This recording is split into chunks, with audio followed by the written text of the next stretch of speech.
আমি কিছু বুঝতে পারছি না, আর হাঁটার ক্ষমতা নেই। দাঁড়া।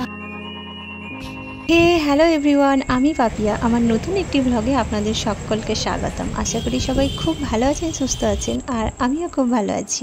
যেদিনের ব্লগটা আমি শেয়ার করছি সেদিন বারটা ছিল বৃহস্পতিবার।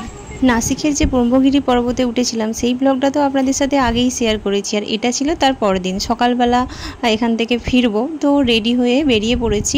ত্রিম্বকেশ্বর থেকে বাস ধরেছি, যাব হচ্ছে নাসিক রোড পর্যন্ত, আর নাসিক থেকে ট্রেন নিয়েছি।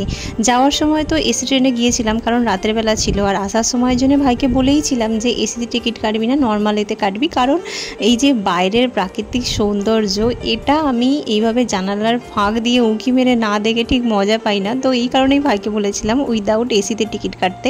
এখান থেকে যাব দাদর, আর দাদর থেকে আবার লোকাল ট্রেন ধরবো। লোকাল ট্রেনে করে যাব হচ্ছে মেরিন ড্রাইভ, যেটা মুম্বাইয়ের ভীষণ ফেমাস একটা জায়গা। পরশুদিন রাতেবেলা বেরিয়েছি, সারা রাত ঘুম নেই। কালকে অতক্ষণ লাইন দিয়ে পুজো দিয়েছি, তারপর পাহাড়ে উঠেছি, নেমেছি।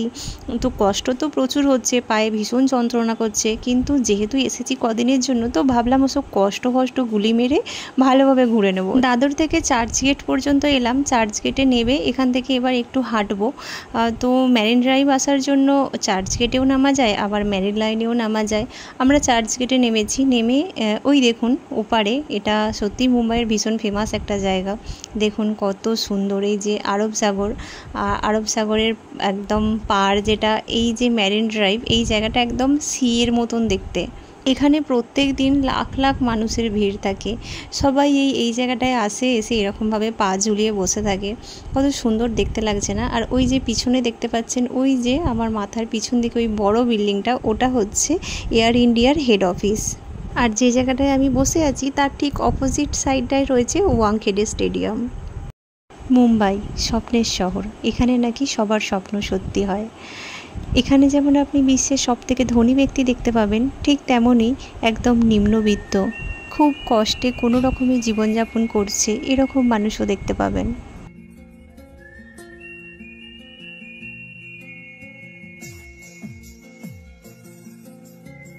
সূর্যটা সবে সবে অস্ত গেল, কি সুন্দর দেখতে লাগছে না পুরোটা? আমার তো এখানে বসে থাকতে ভীষণ ভালো লাগছিল, এখান থেকে একদম উঠতে ইচ্ছা করছিল না, কিন্তু উঠতে তো হবে, ফিরতে হবে। সেই পরশুদিন রাতের বেলা বেরিয়েছি, কন্টিনিউ জার্নি করে যাচ্ছি, একটু রেস্ট নেই। তো এবার সন্ধে হয়ে আসছে, ফিরতে হবে। আগে যখন মুম্বাইতে থাকতাম তখন আমরাও মাঝে মধ্যে এখানে আসতাম, এই জায়গাটায় বসে থাকতে ভীষণ ভালো লাগতো, আর এখনও ভালো লাগছিল।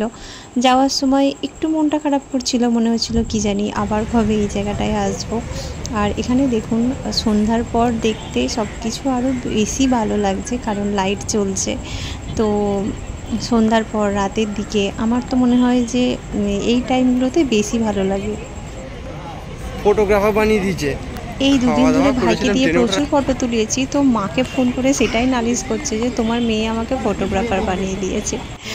আর এই যে সমুদ্রের ওপারে বড় বড় বিল্ডিংগুলো দেখতে পাচ্ছেন, ওখানেই কিন্তু মুকেশ আম্বানির ঘর রয়েছে। এখানে আমরা অনেকক্ষণ বসেছিলাম, প্রায় 3.5 থেকে 4 ঘন্টা মতো হবে। প্রচুর ফটো তুলেছি, রিলস বানিয়েছি। তো ফেরার সময় যখন দেখলাম সন্ধে হয়ে গেছে, ভাইকে বললাম যে চল ওখান থেকে একবারে সিএসটিটা ঘুরেই আসি, কারণ সিএসটি দিনের বেলা দেখে অতটাও ভালো লাগে না যতটা রাতের বেলা, কারণ ওই যে লাইটগুলো জ্বলে। কিন্তু এখানে সিএসটি দেখার চক্করে যে আমাকে এত হাঁটতে হবে এটা আমি ভাবতেই পারিনি। দুজনেই তো কালকে পাহাড়ে উঠেছি, লাইনে দাঁড়িয়ে পুজো দিয়েছি, পরশুদিন রাতে ঘুমাইনি, তো এমন মানে মেন্টাল কন্ডিশন এমন হয়ে আছে। আমি তো অনেক বছর আগে এসেছিলাম, তো সেইভাবে আমি কিছুই বুঝতে পারছি না। আর ভাইও গুলিয়ে ফেলেছে সিএসটি রাস্তাটা অ্যাকচুয়ালি কোন দিক দিয়ে। আর আমরা দুজনে এখানে হাঁটছি, তো হেঁটেই যাচ্ছি, হেঁটেই চলেছি। আমি তো আর পারছি না, প্রচণ্ড কষ্ট হচ্ছে আমার, আর হাঁটার ক্ষমতা নেই। দাঁড়া।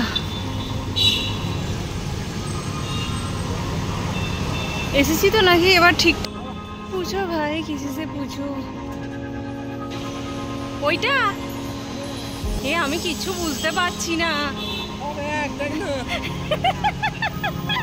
এখান পর্যন্ত আসার পর আমার তো এমন অবস্থা, আমার মনে হচ্ছে ছেড়ে দে বা কেঁদে বাঁচি, কেন যে সিএসটি দেখার চক্করে পড়তে গেলাম, প্রচণ্ড কষ্ট হচ্ছে। কিন্তু এখান থেকে তো ফিরে যাওয়ারও রাস্তা নেই, সেই আবার উল্টে অতটা হাঁটতে হবে, তার থেকে সিএসটি পর্যন্ত গেলে ওখান থেকে চলে যেতে পারবো। কি করব, সেই অনেক কষ্টে হাঁটছি। আর ফাইনালি যে রাস্তাটা দিয়ে সোজা হেঁটে গেলে সিএসটি মানে দেখতে পাবো, সেই রাস্তাটায় এসে পৌঁছতে পেরেছি দুজনে। তো দূর থেকে লাইট জ্বলছে দেখে কনফার্ম হলাম যে এটাই সিএসটি। আর 1887 সালে যখন এটা তৈরি হয় তখন সবাই এটাকে ভিটি নামে জানতো, মানে ভিক্টোরিয়া টার্মিনাস। আর 1996 সালে এটা নাম পরিবর্তন হয়ে হয় ছত্রপতি শিবাজি মহারাজ টার্মিনাস, মানে CSMT, যেটা শর্টেতে সবাই সিএসটি বলে।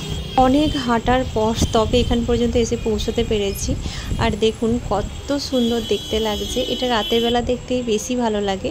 আর এইটা হচ্ছে একটা মানে রাস্তার এপারে এটা সেলফি পয়েন্ট করা রয়েছে, এই জায়গাতে সবাই এসে সেলফি নেয়, ফটো তোলে।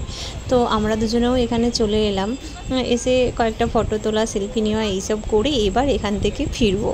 একটা স্টেশন যেটা দেখতে এত সুন্দর লাগছে, এখান থেকে যেতে তো মন হচ্ছে না, কিন্তু ফিরতে তো হবে, অনেক রাত হয়ে গেছে।